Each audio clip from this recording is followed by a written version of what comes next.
sa Philippines at sa iba pang mga bagay na aming mga buhay, Lord. At dito kami nakatayo at kasama ka namin, Panginoon, sa lahat ng ito. Dalangin namin, Lord, this evening, maka-encourage po ang inyong word.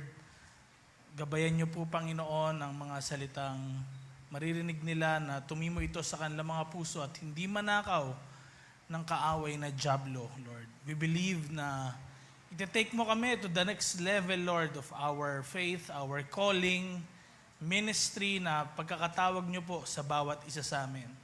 And Lord, we invite the Holy Spirit to move to the hearts of your people.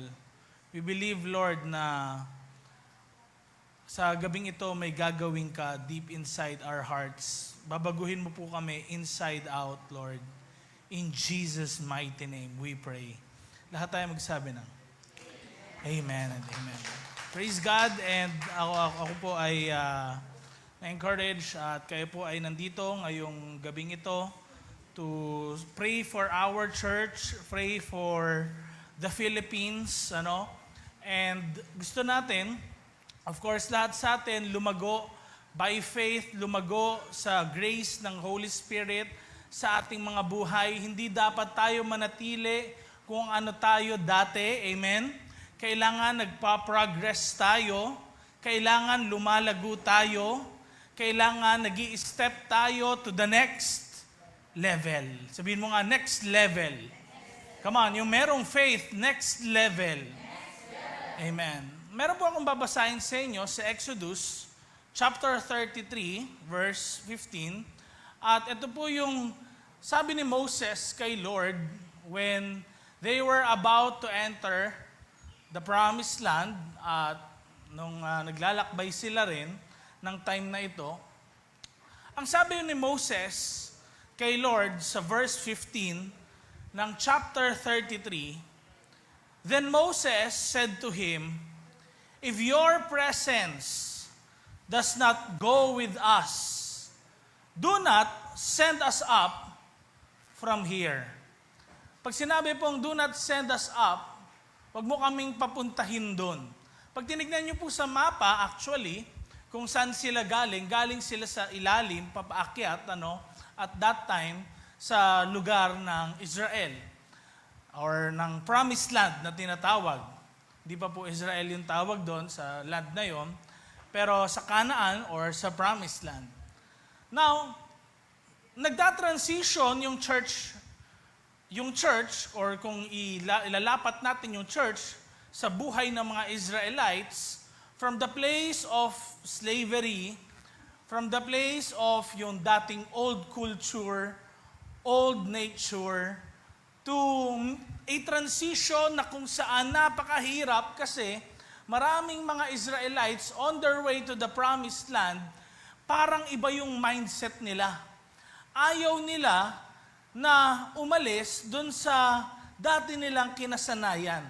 Ayaw nilang umalis kung saan naman talaga sila naghihirap dahil sa pain na naranasan nila for 430 years. Mga kapatid, hindi madaling matanggal sa kanilang mga isipan yung mindset na sila ay slave sa Egypt.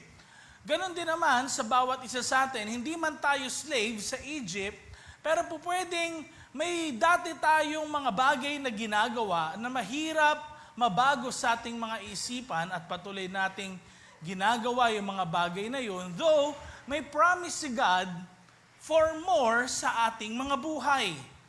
And nag-a-apply po itong principle na ito sa lahat ng area ng ating mga buhay.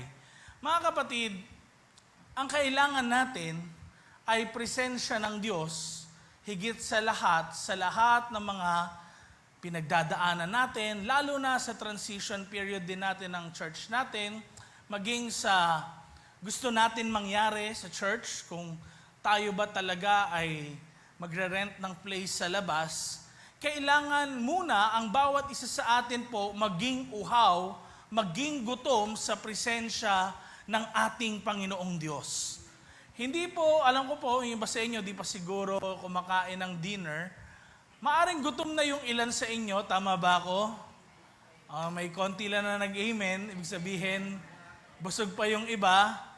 Papakain sana tayo, kaya lang, joke lang po, ano?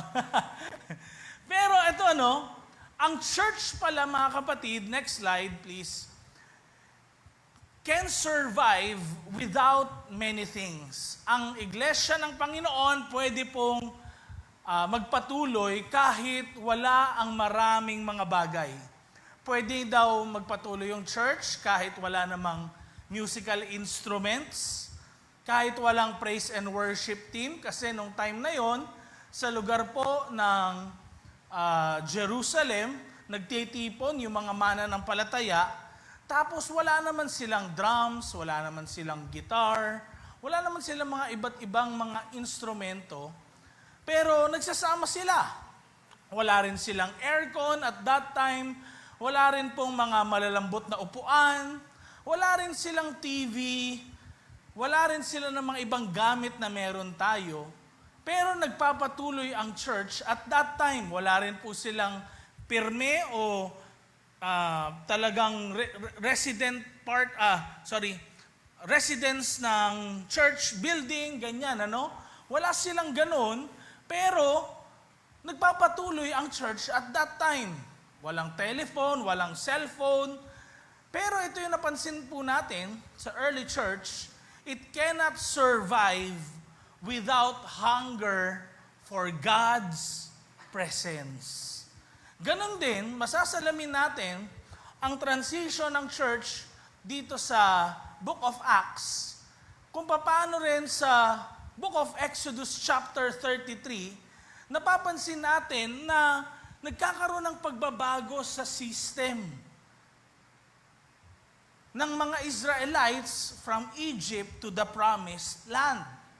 At yung kaninang binasa natin, balikan lang natin, Exodus chapter 33, verse 15. Nawa ito yung maging prayer din natin sa Panginoon. Ano pong sabi ni Moses? Kung wala ang iyong presensya, hindi namin kasama ang presensya mo, Lord, wag mo na kaming isend. Wag mo nang dalhin kami dun sa bagong lugar, sa next level, kung wala ang presensya nyo sa aming mga buhay. But in the book of Acts, makikita natin, the Lord promised that the Holy Spirit, God Himself, yun yung isasend ng Panginoon sa lahat ng mga disciples niya to go and make disciples of all nations. At hindi sila binigo ng Panginoon. Noong nag-gather sila, dumating ang presence ng banal na Santong Espiritu sa kanilang kalagitnaan. At alam niyo po, the church talagang nag-grow from that point forward. Makikita natin ang presensya ng Diyos, napaka-importante.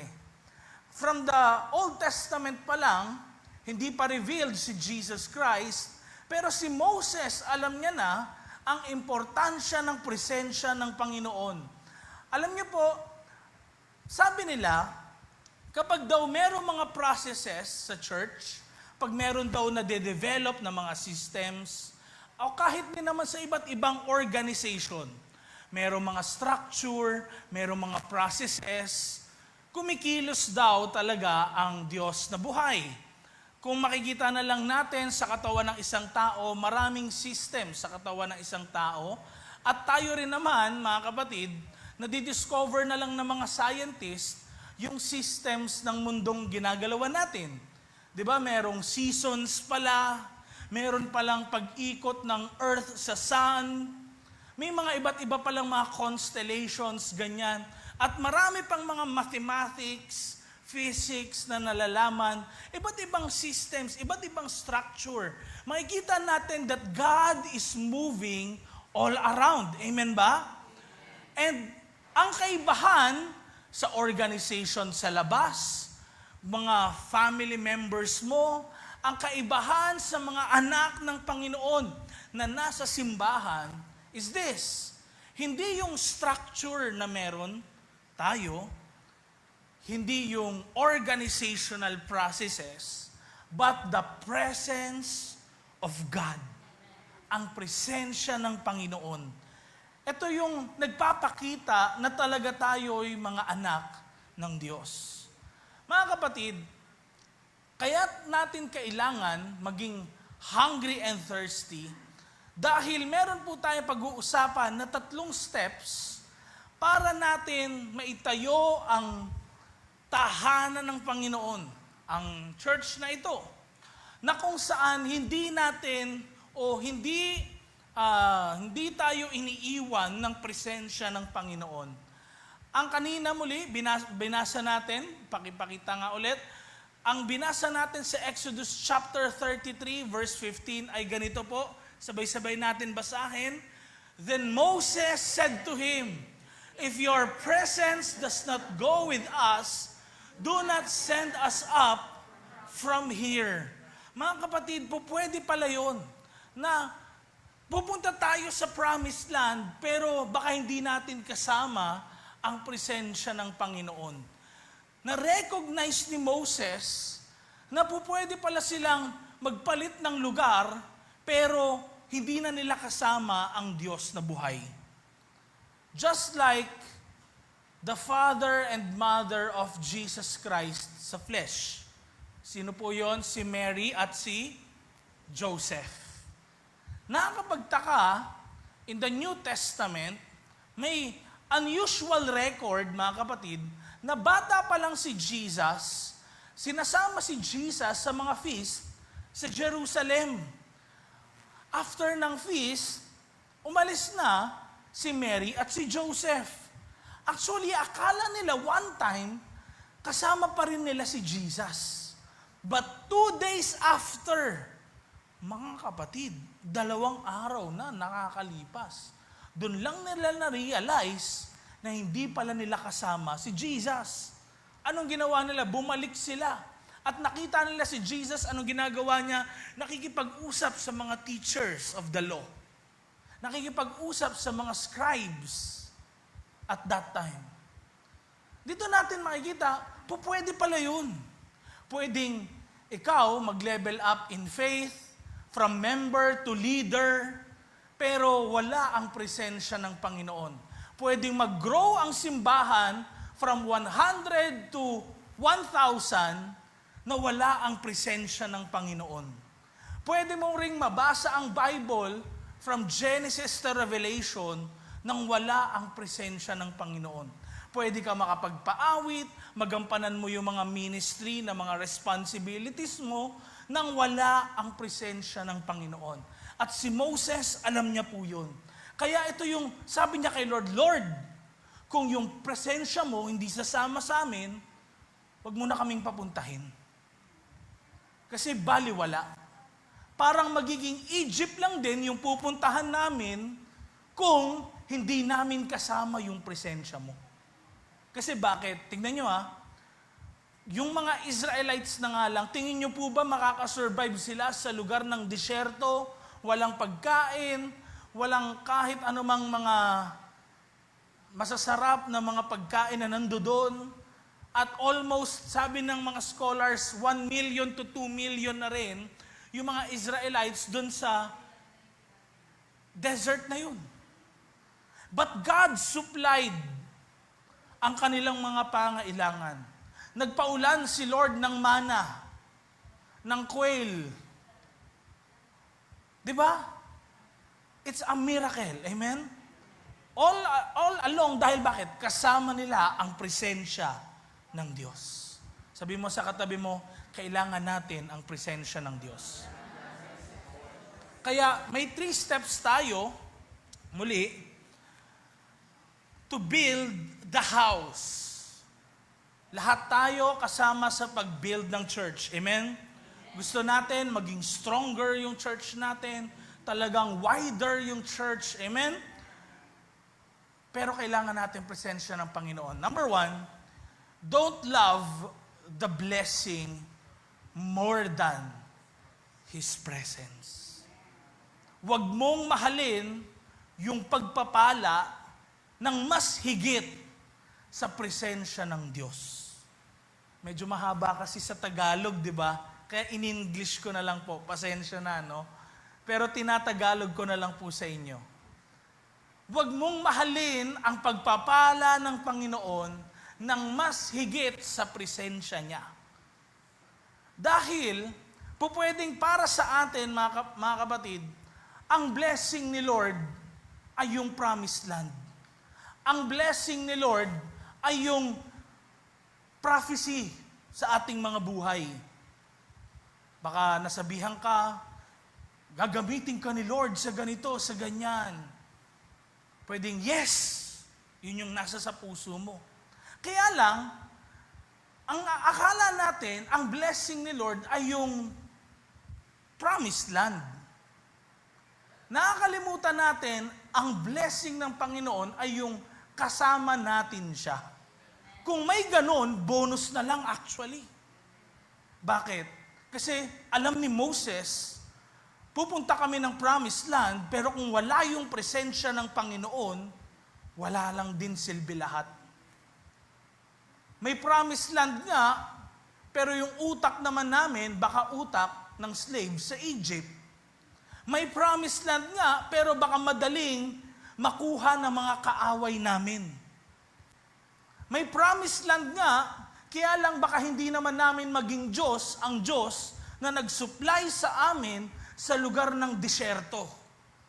Biruin niyo po, ang tagal pong panahon nila sa lugar ng ilang. For 40 years, doon sila, paikot-ikot lang sila doon.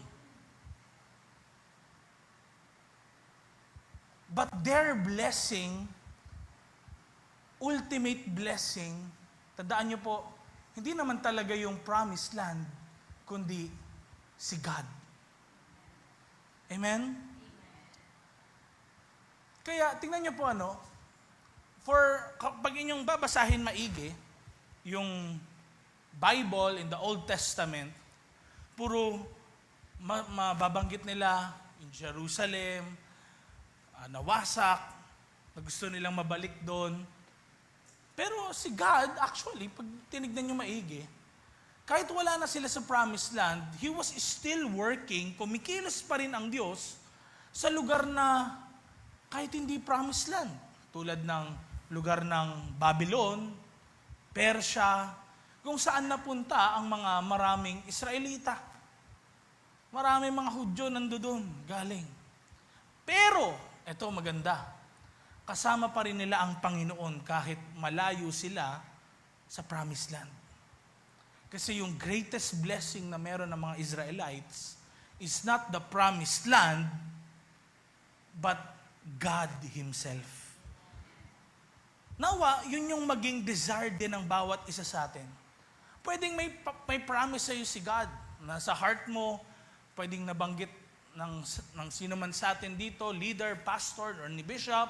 Baka sabi niya, gagamitin ka ng Panginoon to be a worship leader. Ngayon, para sa atin, parang ang promised land sa atin, yung nagamit na tayo ng Panginoon sa ministry to lead people to worship. Pero, nakakalimutan natin, ang blessing ay hindi yung pagpapaawit. Ang blessing ay yung kasama natin ng Diyos. Kasi, pwede ka magpaawit, pero di mo kasama ang presensya ng Diyos. O kaya, pwedeng ang sa'yo, promise, revivalist ka. Gagamitin ka ni Lord sa mga maraming tao para lumapit sa Kanya. Ginamit ka nga ng Panginoon. Pero baka ang focus natin is yung pangako ng Panginoon at hindi siya mismo sa ating mga buhay. Mga kapatid, ang goal natin sa church is makapag-raise up tayo ng mga tao na talagang mahal si Jesus. Naulit ko po, ang goal natin, makapag-raise up tayo ng mga taong talagang mahal si Jesus. Hindi sila after sa pastor, hindi sila after sa leader, hindi sila after sa members, hindi sila after dun sa community lang sa church o kaya meron kasi ako ministry, kaya ako dumadalo ng prayer meeting. Yung after sila, kaya sila dumalo ng church, hindi dahil sa meron silang responsibilidad bilang member ng worship team, ng usher, or ng anumang ministry, kundi talagang mahal nila si Lord. Inuulit ko mga kapatid kasi baka mali na yung desire natin sa pag-attend ng prayer meetings or ng Sunday services.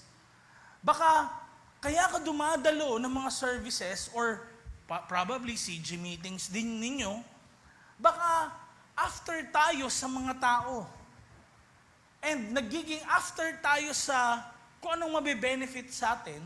But as you grow in the Lord, marirealize mo na hindi pala yung mga tao dapat yung maging after ako. Maging after ako dapat sa nagbago ng buhay ko. Maging after ako sa nagpapala ng buhay ko. Kasi po pwede pong di natin alam kung anong plano ng Panginoon sa iba sa atin. Yung iba siguro, mag-iibang bansa. Yung iba, maglilipat ng lugar, gagamitin naman ng Panginoon sa ibang lugar. Kung magiging after tayo sa kanila, merong ding hangganan yung joy na meron tayo sa ministry. Pero kung after tayo sa presensya ng Panginoon, kahit mawala yung mga taong tinitingala natin sa loob ng simbahan, mga kapatid, magpapatuloy pa rin tayo. Bakit? Because discipleship without intimacy becomes religion. Ulit ko po, ang discipleship na walang malapit na relasyon sa Diyos, relihiyon lang, religiosity.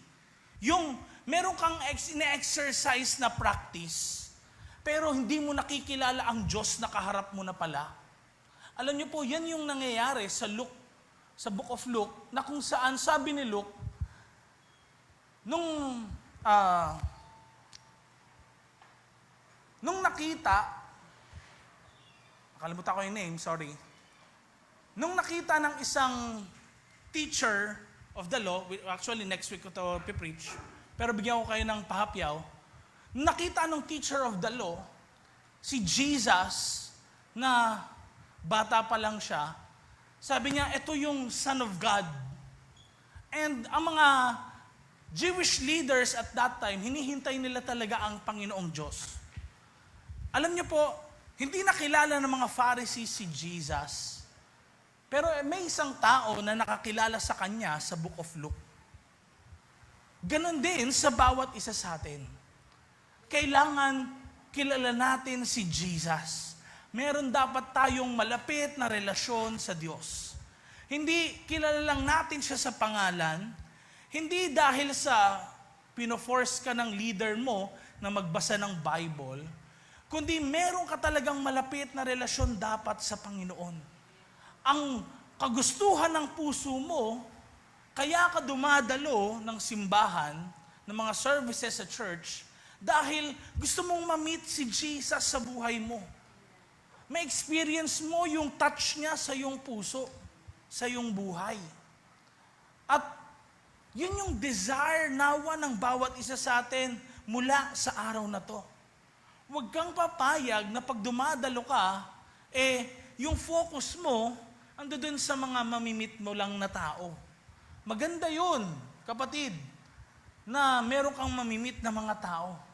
Pero ang talagang focus dapat natin is ma-meet natin si Jesus sa ating buhay. Yun yung sinasabi ni Moses na, Lord, baliwala. Baliwala kung papapuntahin mo kami sa promised land, tas di ka namin kasama. Pangalawang step, mga kapatid, to build the house of God, nang hindi tayo naiiwan ng presensya ng Panginoon or talagang lagi nating kasama ang presensya ng Panginoon. Kailangan hindi tayo maging after sa comfort more than God. Sa English, don't crave comfort more than God. Baka kasi, mas gusto natin yung okay kasi ako nasa bahay ako, nagagawa ko yung mga iba kong ginagawa habang nakikinig ng live, ng service. Ano kasi may pasok pa ako bukas, nagbabudget din ako sa sa pamasahe ko. Pero sa totoo lang, tingnan din natin, maigi yung puso natin. Nagbibigay tayo ng time sa mga kaibigan nating lumabas tayo, namamasahe rin naman tayo. Sa totoo nga lang pag lumabas ka kasama mga kaibigan mo, mas malaki paggastos mo kaysa umating ka ng church. Tama ba ako? Pero minsan, nagiging excuse natin, di muna ako atin kasi kulang budget ko. Minsan, baka mali na yung focus natin. Maybe, after tayo sa comfort kesa sa presensya ng Panginoon. Mga kapatid, sabi sa Exodus chapter 33, verses 3 to 5, ay ganito. Sabayan niyo po ako sa pagbasa. Go up to the land flowing with milk and honey. Doon muna tayo. Sabi, the land flowing with milk and honey. Mga kapatid, yan po ay isang expression. Hindi yan literal. No? Na, wow, yung river doon, gatas yung lumalabas. No? Tapos talagang ang daming bubuyog, ang lalaki. Kasi puro honey dyan. Hindi po. Ito po ay isang expression na kung saan nagsasabi sa mga taong nasa lugar ng disyerto. At ang kinakain ay mana o yung quail. Sinasabi ng Panginoon, ni Moses sa mga, sa mga Israelites, kaya tinatawag na land flowing with milk and honey, ay isa itong paraiso sa kanila. Ibig sabihin, magkakaroon kayo ng kapahingahan. Magkakaroon kayo ng pagpapalang nagmumula sa Diyos. Ng sarap din ng buhay. Pero tignan niyo sabi ng Panginoon sa mga Israelites, pumunta kayo sa lugar nga ng promised land. Ano yung promised land? Land flowing with milk and honey. But sabi ng Lord, tignan niya, but I will not go with you.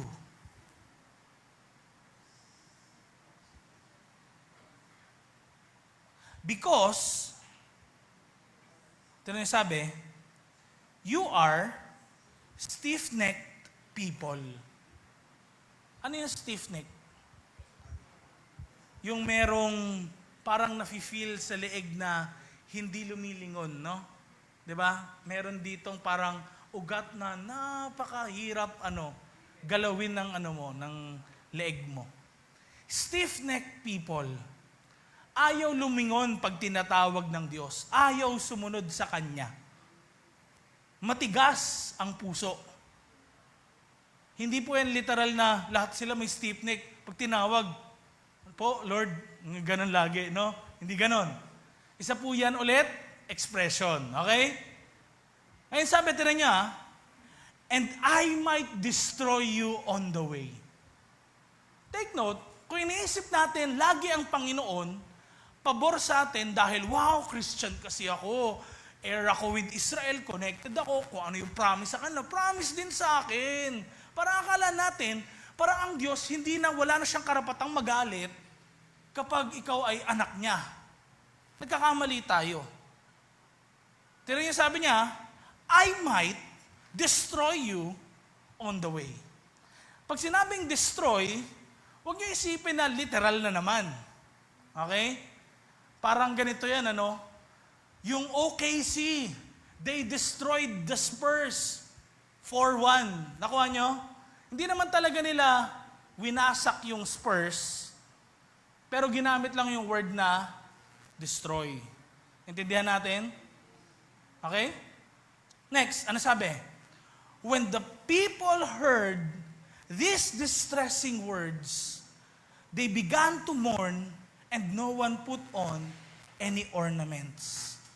Verse 5, next slide please. For the Lord had said to Moses, ano sabi? Sabay-sabay natin basahin. You are stiff-necked people. If I were to go with you, even for a moment, I might destroy you. Now take off your ornaments, and I will decide what to do with you. Kayong mga Israelites, gusto nyo yung sarap ng buhay lagi. Gusto nyo kung saan kayo komportable. Ayaw nyo ng hindi kayo komportable. Mga kapatid, pag sumunod tayo sa Panginoon, tandaan nyo, oo, may blessing. Pero sometimes, pag dadaling ka ni Lord, dun sa gusto niyang pagdalhan sa'yo, pwedeng hindi mo gusto. Hindi mo gusto yung process. Nag-a-apply ka ng trabaho, sabi ni Russell sa akin noon, Pas, noon, naghihintay talaga ako, kinakabahan ako. Medyo matagal. Sabi niya nga, napaparanoid daw siya. Pero ito, may process eh. Bago ka dalihin ni Lord, dun sa pagdadalhan niya sa'yo. Amen? And sometimes, kailangan may pagsunod kang gagawin. And narinig ko si Ras, sabi niya sa akin, Pas, ganito yung ginawa ko. The next day, natanggap agad ako. Ibig sabihin, meron pala na tayo mismo mga anak ng Panginoon dapat din gawin on our part. Makita ng Panginoon na sumusunod talaga tayo sa Kanya. Paano mo masasabing sumusunod ka sa Panginoon? Pag pinapakinggan mo na yung gusto niya. Kahit mahirap, pero itatry mo. Kahit hindi sa'yo komportable, sisikapin mo. Kahit pwedeng mababawasan yung time mo sa ibang bagay, bibigyan mo ngayon siya ng oras. Kaya sometimes, maraming mga Christians nag-i-stay dun sa desyerto ng kanilang buhay na parang dry na dry yung buhay nila. Naghihintay ang Panginoon na hindi sila maging stiff-neck. Makinig sila. Eh yung mga Israelites, puro reklamo. Yung mga Israelites, may ibang gustong gawin. They do not want to trust God and they do not want to trust His process.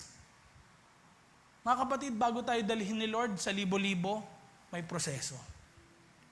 Bago tayo magkaroon ng maraming mga leaders, may process. Noon, nung tayo po ay G12, may process bago maging leader. May pre-encounter, encounter, post-encounter, Sol 1, Sol 2, Sol 3.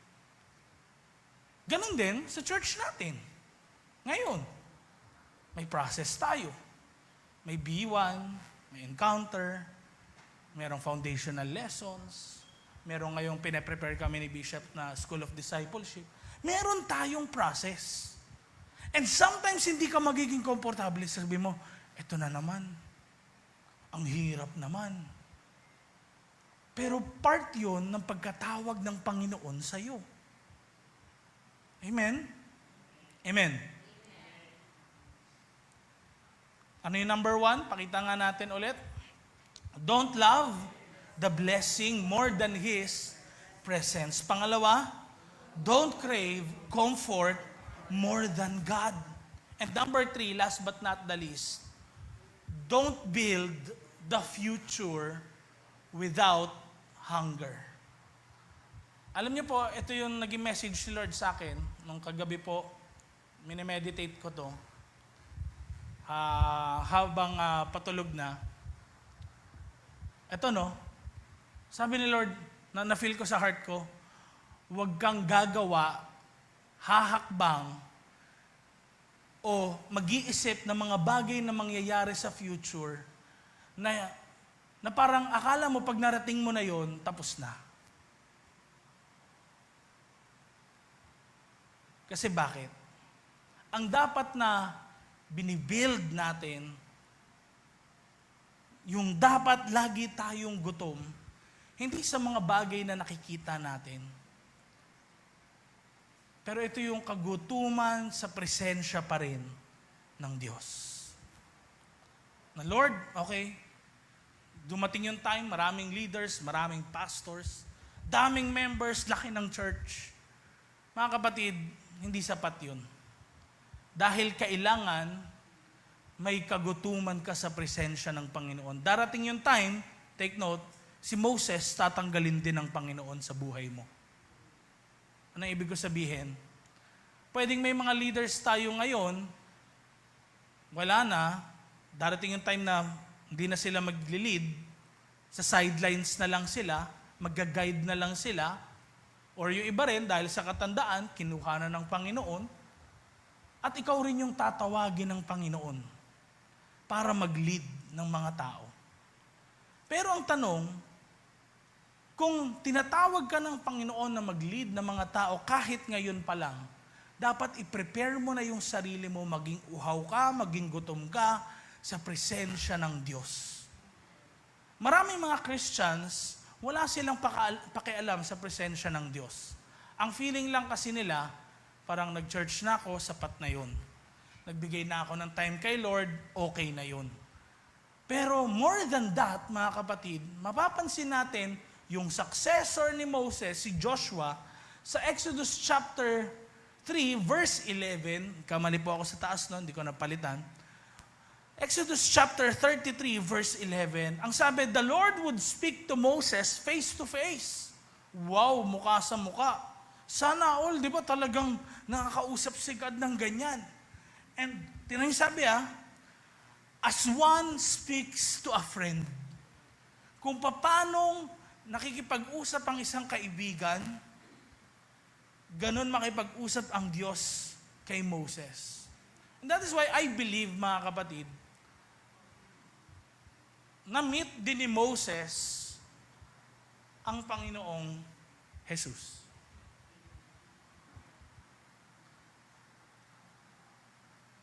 And tinanong niya sabi, then Moses would return to the camp. Nandun doon sa loob ng temple si Moses. Lalabas siya. Pero tignan nyo si Moses bumalik na sa kampo. But his young aide, Joshua, son of Nun, did not leave the tent. Napaka-interesting nitong verse na to actually. Tingnan nyo kung si God nakikipag-speak kay Moses sa loob ng tent, as one speaks to a friend, tas nandoon si Joshua sa sidelines, sa time na umalis na si Moses, ano kayang ginagawa ni Joshua doon? Nakatunga nga lang. Mga kapatid, tingin nyo ba nakatunga nga lang? Joshua was also speaking to God as a friend. Si Joshua, nandun siya sa presensya ng Panginoon. May kauhawan siya, kagutuman siya sa presensya ng Diyos. Pwedeng pagod na si Moses, pero siya, ginamit niya yung lakas ng kabataan niya and yung kauhawan niya sa presensya ng Panginoon.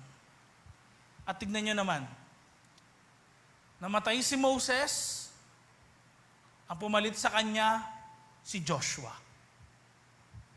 Saan nakuha ni Joshua yung tapang? For 40 years, walang nangyari, di nakapasok sa promised land. Ito saan nakuha ni Joshua yung tapang na yun? Na mag-step in faith. Ganun yung nangyari for the past 40 years, wala naman nangyari. Tapos all of a sudden, may mangyayari. Tingin nyo ba talaga, parang suportado ng marami si Joshua? I believe, marami rin talaga sa kanya ayaw sumuporta. Dahil bakit? Pwedeng nasa isipan din nila, 40 years, ginawa naman yun, walang nangyari. Tapos susunod kami sa'yo, kasi parehas na naman kayo ni Moses. Tapos pupunta tayo ng promised land. Tingin nyo may mangyayari rin? Bakit? Mas anointed ka ba kay Moses? Siguro, ganun yung mga nila. Ako, nag-imagine lang ako, Jay's version. No? Nung kung anong nangyayari sa buhay ni Joshua at that time. Pero, meron si Joshua na trait na dapat tularan ng bawat isa sa atin. Ano yun? Uhaw siya sa presensya ng Diyos. Pwedeng tapos na yung service, umuwi ka na, Pero yung presensya ng Diyos, hindi ka pa rin tapos. Bakit? Nakikipag-usap ka pa rin sa Diyos. Nagme-make time ka sa devotions mo. Pwedeng tapos na yung service, pero nilolong mo pa rin, gusto mo pa rin yung kalooban ng Diyos sa iyong buhay. Pwedeng tapos na yung worship, pero nag-worship ka pa rin sa bahay. Amen? Mga kapatid, next slide. Ang greatest danger sa kapanahunan daw natin ngayon sa ministry, ibig sabihin, panganib, no? Danger, ay kung ikaw magsasucceed, magtatagumpay publicly, pero tuyo ka naman sa panloob mo talaga. Or privately, hindi alam ng lahat. Akala nila tumatayo ka sa unahan, nagpe-preach ka, o kaya nagpapagamit ka sa Panginoon sa ministry. Pero yung totoo, hindi ka naman talaga well of living water na nakakapagpatanggal ng uhaw ng mga tao kapag nakakausap ka. Baka nga, mas lalo silang parang feeling nila na de-drain sila spiritually kapag kasama ka. O kaya wala silang nakukuhang sustansya sa buhay mo. Dahil bakit? Pwedeng dry ka. Alam mo sa sarili mong, ikaw yung dry, deep inside.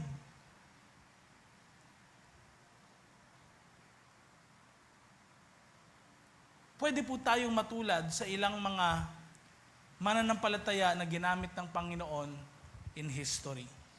Mga kapatid, hindi po ito para ipahiya ko yung isang tao na ito, pero public po yung kanyang buhay.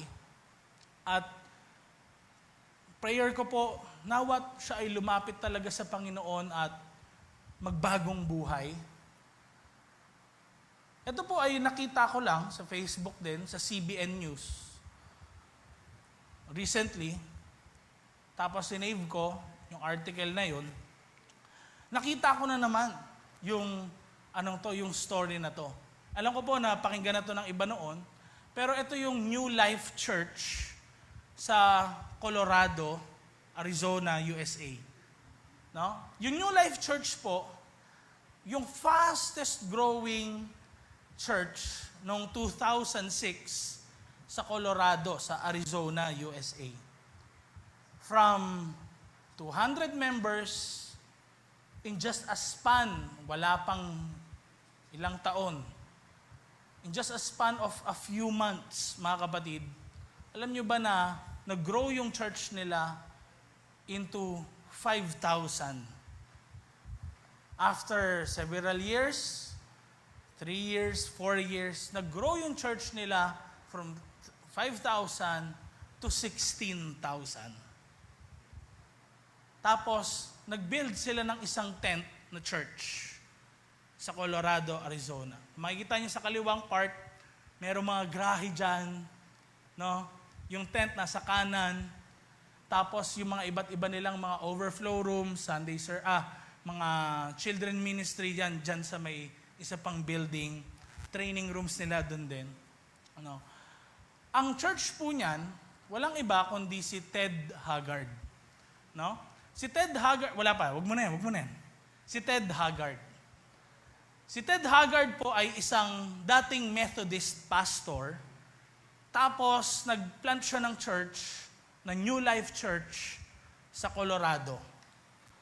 Noong 2006, talagang nasa rurok ng tagumpay yung church nila. No? Daming leaders, daming dumadalo, pinupuntahan ng maraming mga tao, daming nako-convert sa lugar ng Arizona, sa Colorado. Pero, noong 2006 din po, may pumutok na news tungkol kay Ted Haggard. Merong isang lalaki na tinatawag na Mike Jones, yung lumabas na kung saan sinabi niya, for 3 years daw, 2024, 2025, 2026, binubuk daw siya ni Ted Haggard privately. Si Mike Jones po ay isang male escort. Siya po ay gay. No? At binubuk siya daw ni Ted Haggard. Si Ted Haggard po ay isang may asawa na, may anak, Ngayon, si Ted Haggard, silent for many years. Until 2009, pakita natin, yan. Sa CBN News po yan, makikita, kahit search nyo, CBN News yan. Fall from Grace.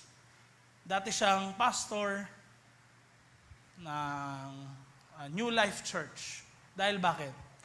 Yung board daw nung church, pati ibang mga leaders, talagang kung ano nangyari sa buhay ni Ted Haggard, kung yung mga paratang sa kanya, talaga daw tinignan daw nila kung totoo ba o hindi.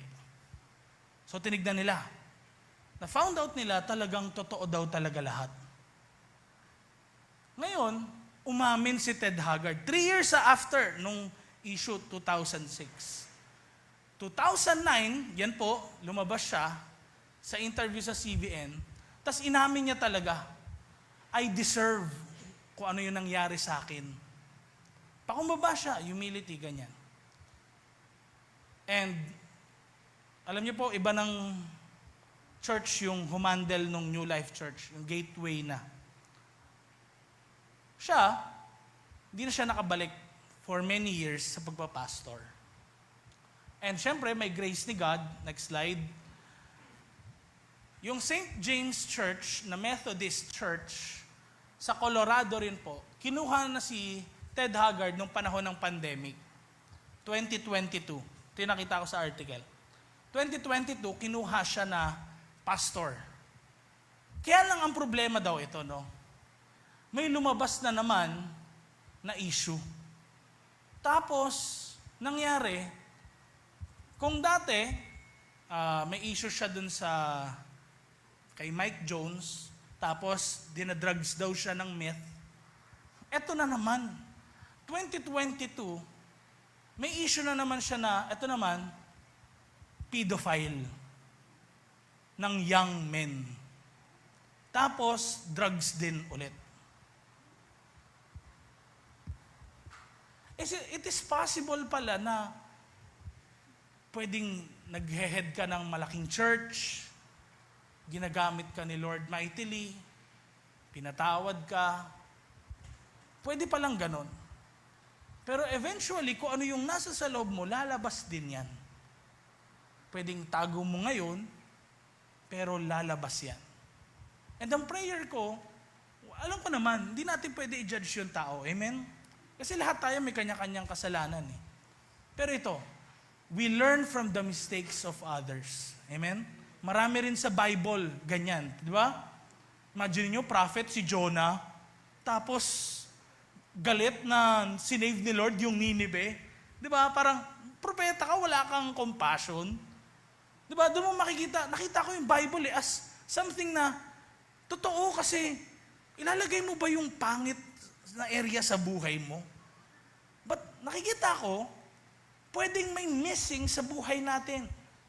Alam niyo po, from that huge church ngayon, 2026, next slide, siya po ay meron ng house church. Yan lang yung dumadalo sa church niya. No? Tinawag niyang Story House Church. Di na sila public. Then, sinusupport siya side by side ng asawa niya. Yan. Yun yung ministry pa rin nila. Pero hindi na yung talagang maramihan, malakihan, ganyan. Muli, balikan natin yung quote ko. Ang greatest danger sa ministry ay ano daw po? Pwedeng nagsasucceed ka publicly, pero pwede kang dry privately. Paano natin masusolusyonan yung bagay po na yon? Ang goal natin is si God, samahan tayo sa lahat ng pagkakataon ng ating buhay. Huwag kang masabatan na, ay, pinagpala na ako ng Panginoon Pinatawad na ako So, yung iba, kampante, tapos babalik ulit sa dati nilang buhay, dating mga kinakagawian, dating barkada, dating bisyo. It's time na magbago yung mindset mo. ang mindset natin is, si God, siya yung kasama dapat natin lagi. Siya yung magpupuno kung dry ka, kung may pagkukulang sa buhay mo. Lahat ng yun. Next slide. Ang goal po natin ay hindi lang maging malaking church. Hindi po yun. Hindi yung goal natin, ang maging stronger church lang. Ang goal natin is maging church tayo kung saan kasama ng bawat isa yung presensya ng Diyos. Pag may pumasok sa church, nararamdaman nila talaga presence ni God, napupuno sila. Paglabas mo rin sa church, may mga tao magtatanong sa'yo, saan ka nag-church? Yung bang makikita nila na, parang may iba sa tao na ito. Ako rin naman nag-church, pero parang may iba sa kanya. Ba't ganon? Amen? Because the Lord says, springs of living water yung lalabas dun sa mga children niya. Amen? Kaya, conclusion natin, ang ating cry ngayong gabing ito, Lord, kung wala ka doon, ayaw naming pumunta. Kung wala ka doon, Lord, sa new place namin, huwag na lang kami doon. Amen? Lord, kung wala ka rin dito sa lugar na ito, sa aming pagtitipon, ano na lang gagawin namin? Ano na lang buhay natin kung wala ang presensya ng Panginoon? Paano na lang ang buhay namin, Lord, kung wala ka sa amin? Gusto kong ibigay sa inyo yung desire na yon. Pag uwi niyo sa inyong mga bahay, desire God's presence. Kahit sa mga personal nyo, na mga talks kay God, prayers, desire God's presence. Mga worship leaders na nagmi-minister, mga ushers din, musicians, mga discipleship leaders natin, maging uhaw ka sa presensya ng Panginoon. Amen? Kasi baliwala yung next level kung di mo siya kasama. Tayo manalangin. Lord, sa gabing ito yung prayer namin. Paano na lang yung buhay namin kung wala ka? Kung hindi ka namin kasama sa aming mga buhay. From this point forward, Lord, dalangin ko po, ang bawat isa sa amin talagang mauhaw, maggutom sa presensya nyo. Maging desire ka namin higit sa lahat, Lord. Hindi kami maging after sa comfort, sa blessing. Kung hindi, maging after kami sa iyo lang. Kung malapit ka kay Lord ngayong gabing ito, take your time for a moment. Pray to God. Hingi ka ng tawad kung may mga times na hindi mo nagagawa, na kinagugutuman mo, kinauuhawan mo yung presensya ng Panginoon. This time, be hungry for God.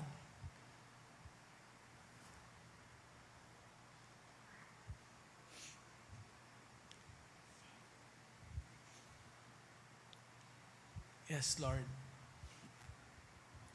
We receive, Lord, yung kapatawaran niyo po sa aming mga buhay. Hindi kami, Panginoon, naging uhaw, naging gutom sa inyo. Patawarin niyo po kami. From this point forward, tulungan niyo kami. Ikaw yung maging focus namin. Kagutuman namin araw-araw. At Lord, mabago kami simula sa oras na ito. Selyuhan niyo, Lord, ng inyong banal na dugo ang mga words, ang mga sermon na ito, Lord, na narinig nila. Huwag manakaw ito ng kaaway na dyablo sa kanilang buhay. Kumilos ka, Panginoon, at sa paglabas ng bawat isa, dala namin, Lord, yung kauhawan, yung kagutuman sa iyong presensya sa aming mga buhay. In Jesus' name. At tayo magsabi ng Amen and Amen. Tayo po tayong lahat. And ating ipanalangin yung mga kaloob na ito. Baka meron pang gustong humabol, gustong magbigay. Sige, bigay niya na para ipag-pray natin. Ayan. Sabihin mo sa katabi mo, come on, sabihin mo sa kaliwa at kanan mo, maging gutom ka sa Panginoon.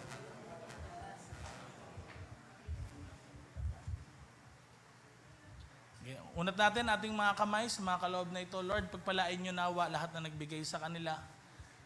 Maging uhaw sila, gutom sila sa presensya niyo. Kay Lord, yung kumilos, inside out ng kanilang mga buhay, maranasan po nila yung gabay ninyo sa lahat ng kanilang gagawin. At Lord, kung paano sila nagsusupport sa church, dalangin namin, suportahan nyo rin po ang kanilang mga buhay in many ways. Lord, pag-uwi nila, nawa, maranasan po nila yung protection ninyo, layo nyo sila sa anumang kapahamakan, aksidente, trahedya, sakit at karamdaman. Layo niyo sila, Lord, sa mga masasamang tao, sunog at di magaganda mga bagay. Makauwi po sila na ligtas at mapayapa at ganun din, Lord, gutom at uhaw sa presensya niyo. Dalawin niyo sila, Lord, sa kanilang mga pagtulog, panaginip, o anuman, Panginoon, personal nilang prayer sa inyo. Magpaalala ka sa kanila, Panginoon, ng mensahe ngayong araw na ito. Patuloy sila maging gutom sa iyo. In Jesus' name. So may the Lord continue to bless you and keep you. And may the Lord make His face shine upon you and be gracious to you. May the Lord turn His face towards you and give you peace. In the name of the Father and of the Son and of the Holy Spirit. Lahat tayo magsabi ng Amen.